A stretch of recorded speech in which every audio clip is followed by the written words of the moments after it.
Good.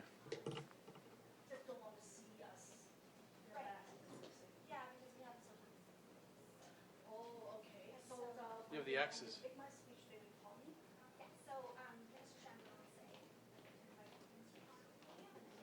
How's it going?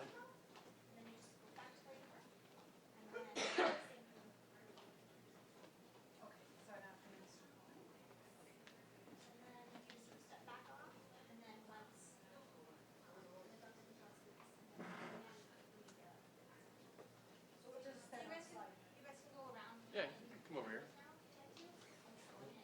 We're live right now.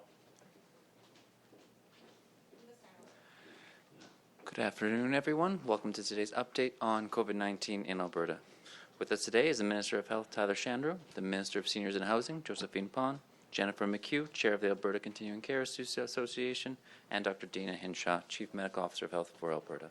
We will begin with remarks from Minister Shandro. Thank you, Tom. Well, thank you, and good afternoon, everyone. I'd like to thank Minister of Seniors and Housing, Josephine Pon, and Jennifer McHugh, the Board Chair of the Alberta Continuing Care Association, for joining us this afternoon. Today, I'm pleased to share a major announcement of new funding to protect folks in continuing care from long-term care to DSL, or Designated Supportive Living, and as well as residents in our seniors lodges in this province. Now, these residents are at the highest risk from COVID-19, and the operators of these facilities have been doing their best to protect them. But the operators have rightly raised concerns about the costs of complying with public health orders that we put in place.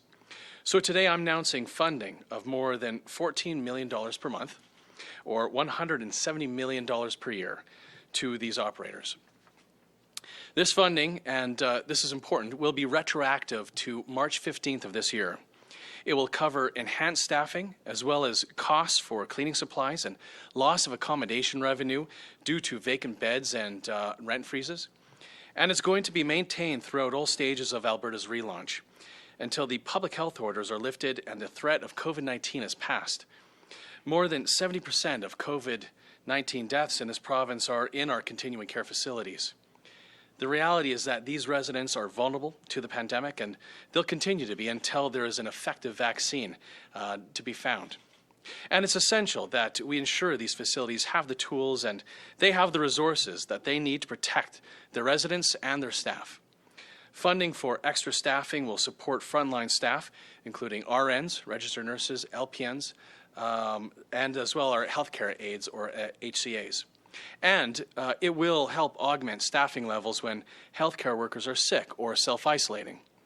Now, I should note, this new funding announced today is on top of the previously announced funding to increase healthcare aid staff levels and to top up their wages by $2 an hour. Operators received $12.4 million last week. The wage top-up is retroactive to April 20th of this year, and the healthcare aides should see the top-up in their next pay period. This funding increase is the right thing to do for vulnerable seniors, and it's also a critical part of our relaunch strategy in Alberta. We need to get Albertans back to work and enjoying this province, but in order to do that safely, we need to protect the people who are the most at risk. I'm very much aware of the toll that COVID has taken on staff and residents at these facilities and their families. And our government is committed to doing everything that we can to help. I'd like now to invite Minister of Seniors and Housing, Josephine Pon, to the podium to say a few words. Thank you.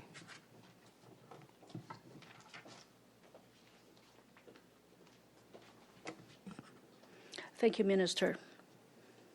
Good afternoon. Throughout this emergency, we have been working closely with 150 seniors lodge operators across the province. They are doing an excellent job of supporting and protecting the senior in their facility during this time. But they have made it clear additional resources are needed in order to comply with the need of the new health orders. I'm pleased to announce We will be given $2.9 million a month and total of $35 million approximately a year to all the senior lodge operator to meet the extra needs for all the different facility and the PPE for that during this COVID-19. They have had to meet the needs for increasing staffing and enhance the cleaning procedure and also the use of the more supplies. Today's funding is another important part of a ring of defense our government is building around seniors. It will go toward maintaining the strong restrictions, preventions of measures, and protocol in place to protect our seniors throughout all stages of the relaunch. And it will ensure we are doing what we can to support and protect Alberta's most at-risk senior from the effect of COVID-19. Thank you.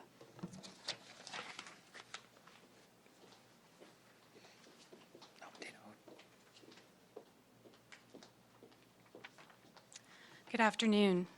On behalf of the Alberta Continuing Care Association, I would like to thank Premier Kenney and Minister Shandro for today's announcement of funding support. The ACCA represents operators providing care and services for seniors and persons with disabilities across the continuum of care, including home care, supportive living, and long-term care.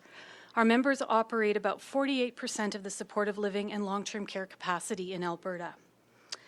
Our focus from the day the pandemic was declared has been to keep residents and employees safe, to create environments that support residents' quality of life in times of physical distancing by delivering creative programming which includes keeping residents and families as connected as possible. We are very thankful for our care teams and all that they do to support our residents during this difficult and somewhat confusing time. We also extend thanks to our families and of our residents for their understanding during this time of restricted visitation. We know it has been difficult, and we thank you for your ongoing support. Continuing care operators are facing unprecedented challenges associated with the COVID-19 pandemic. Over the past 2 months, we have been faced with increasing costs associated with augmented staffing, the need for more equipment and supplies to help us respond to health orders, as well as declining revenues related to accommodation fees. This Government of Alberta funding will bring much-needed relief to help offset some of the increased costs associated with operating during the pandemic. As operators, we are responsible for caring for seniors, the most vulnerable demographic of people who are most susceptible to COVID-19. The ACCA is thankful for the open dialogue we have with Alberta Health and Alberta Health Services. We sincerely appreciate their collaboration, support, and guidance as we deal with the many complexities of providing care and services to seniors during the pandemic. Again, thank you to Premier Kenney, Minister Shandro for providing much-needed financial relief to our members. Thank you to Dr. Hinshaw for your ongoing leadership. The government's investment will help us to ensure that we continue to offer the very best care possible across the province. And finally, one more thanks to our frontline staff who work tirelessly every day to keep our residents safe and healthy. Thank you.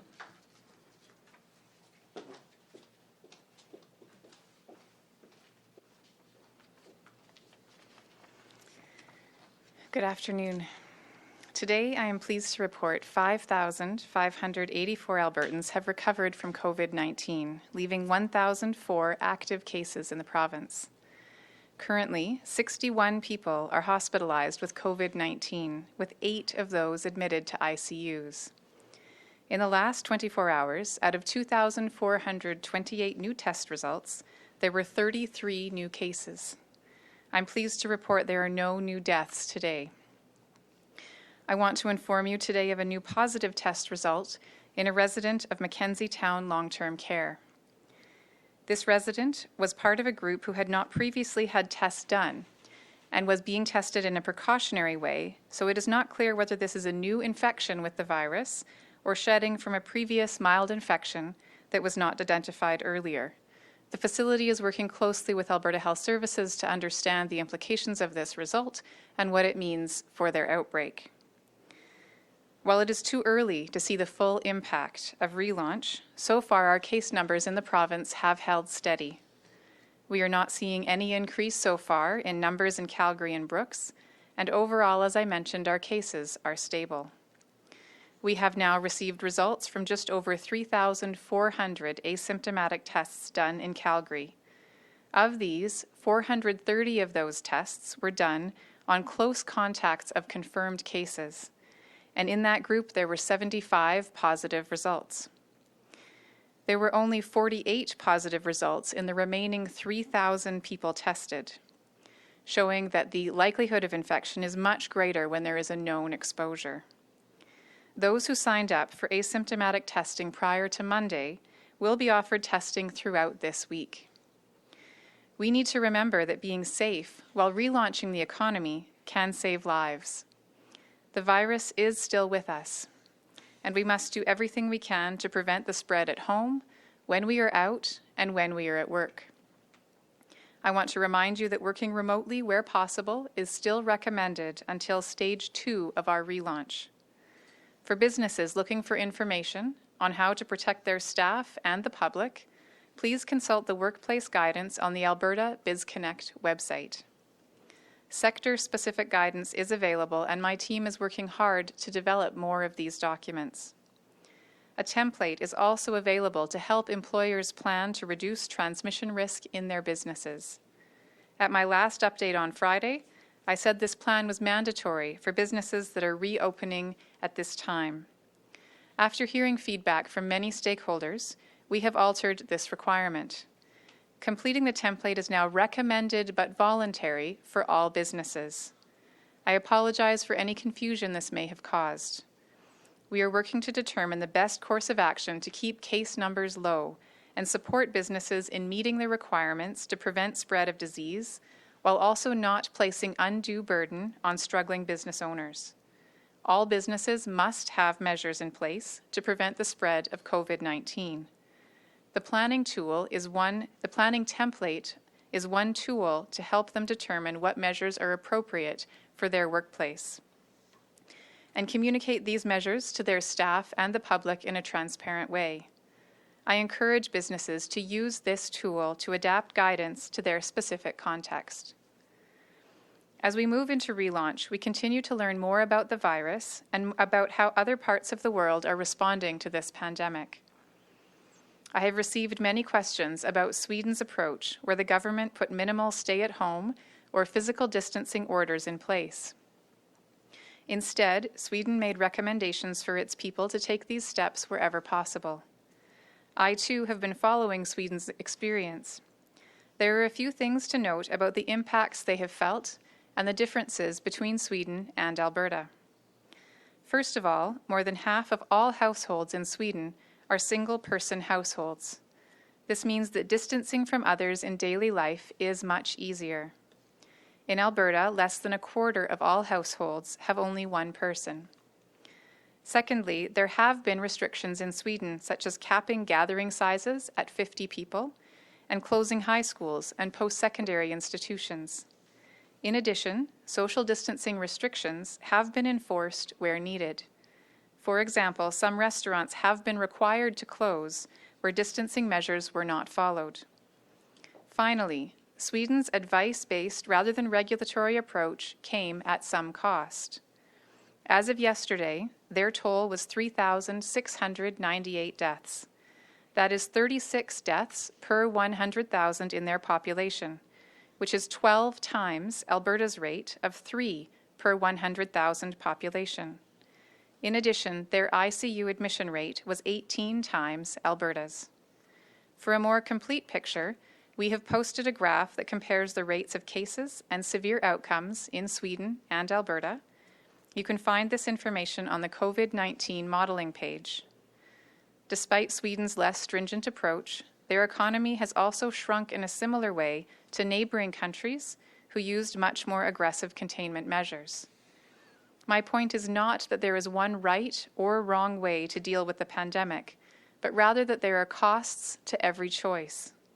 In Sweden, there has been a cost of higher death rates. In Alberta, as elsewhere around the world, there has been a cost of temporary restrictions on some freedoms. We have not seen a high attack rate or death toll here because Albertans have protected each other by our actions. We continue to learn from the approaches other jurisdictions are taking. And we must continue to protect each other as we move slowly back into opening businesses and some social activities. I want to remind Albertans that public health orders remain in place for that reason, including limiting outdoor gatherings to 50 people or less, and indoor gatherings to 15 people or less, as well as isolating when feeling ill, and maintaining physical distance between ourselves and people outside our household or cohort families. I also encourage you to download the AB Trace Together app to help speed up contact tracing.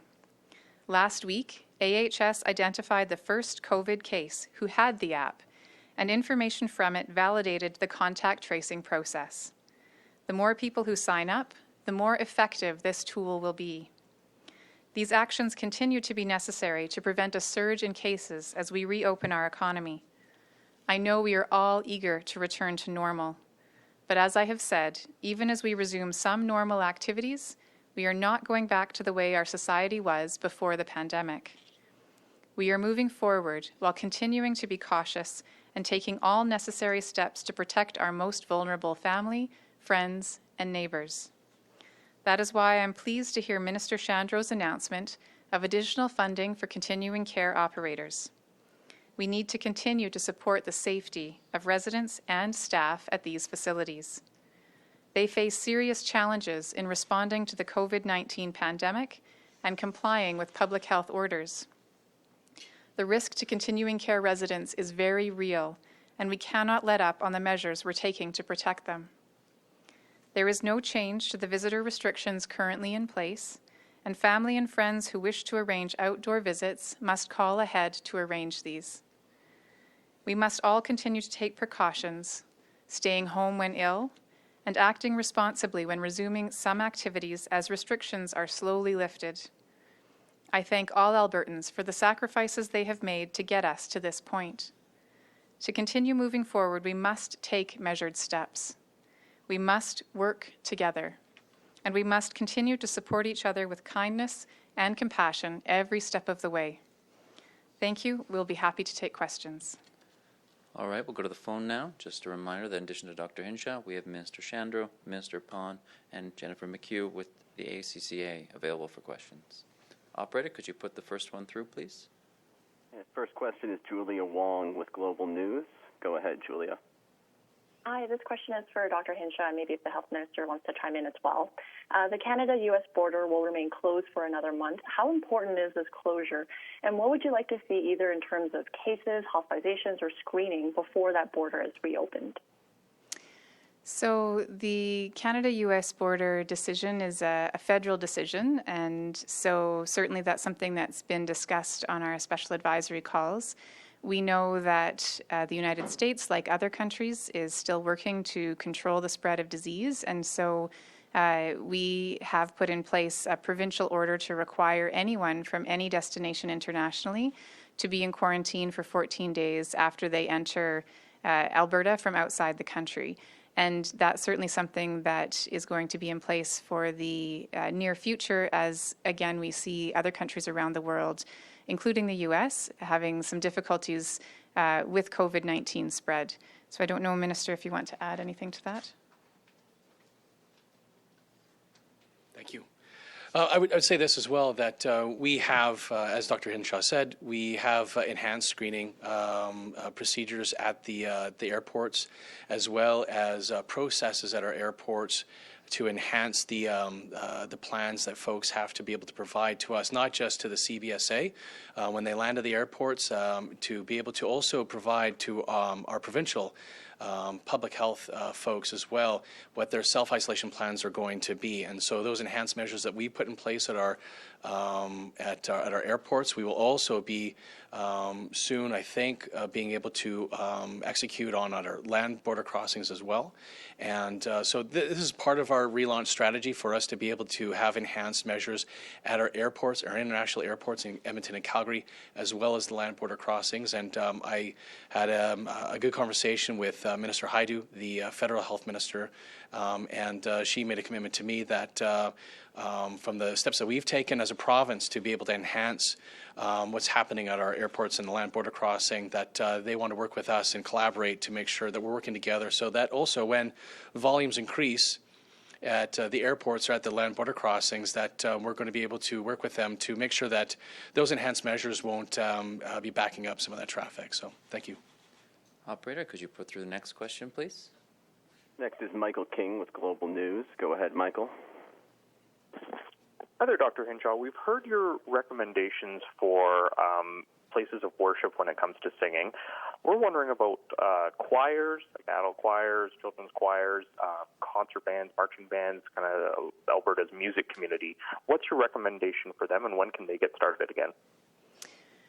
So singing is an activity that has a higher risk of spreading the virus than simply talking to someone.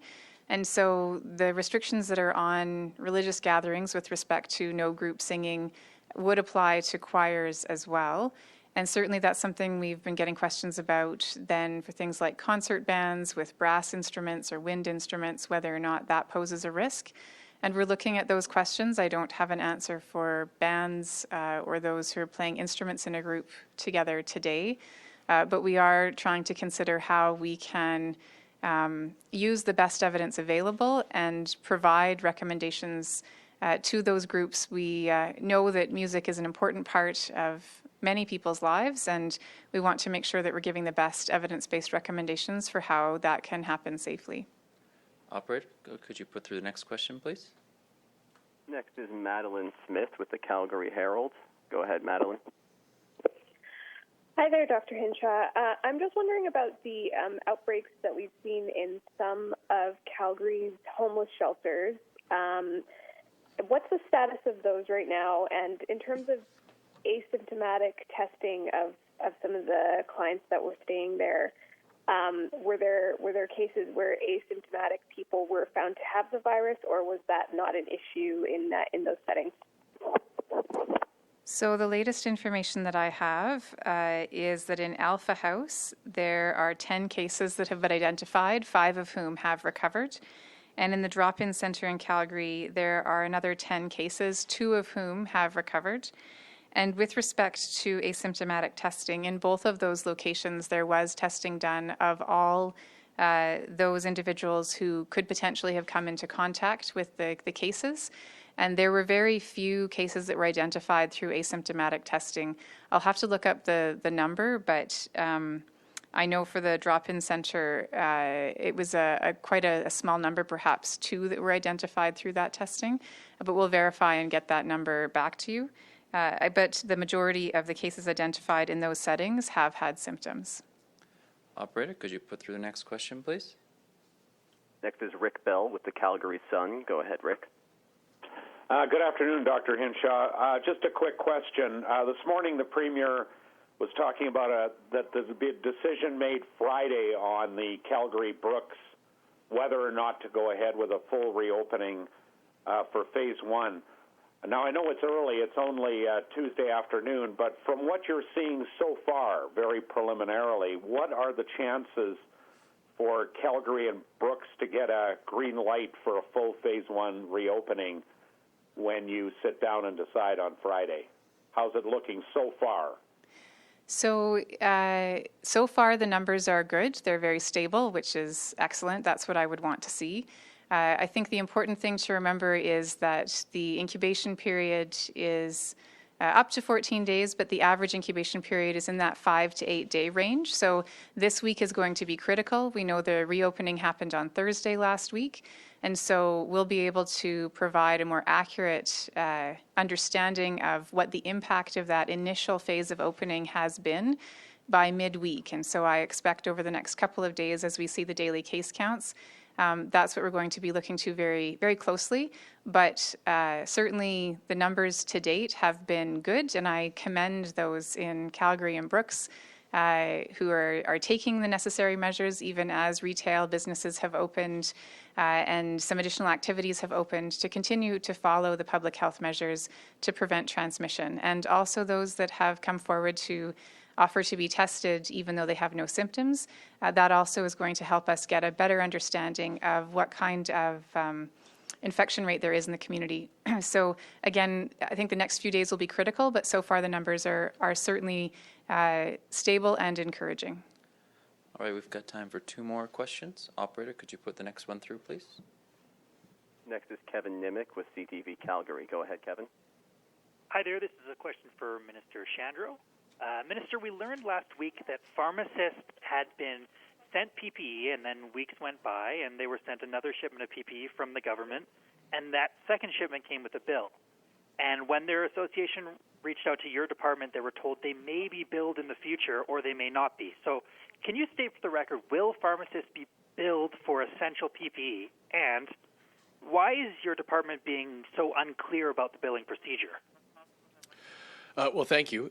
So we are, through our ministry, working with AHS for the procurement of the healthcare facilities, and I know the Provincial Operations Centre has been providing the PPE to everybody else throughout the province, including our allied professionals, including the pharmacists. I would say this, that I think it is unfortunate that if folks have gotten mixed messaging, we'll make it very clear for these pharmacists to understand, and the association as well for the pharmacists, about the situation, about whether or not they're going to be paying for this PPE.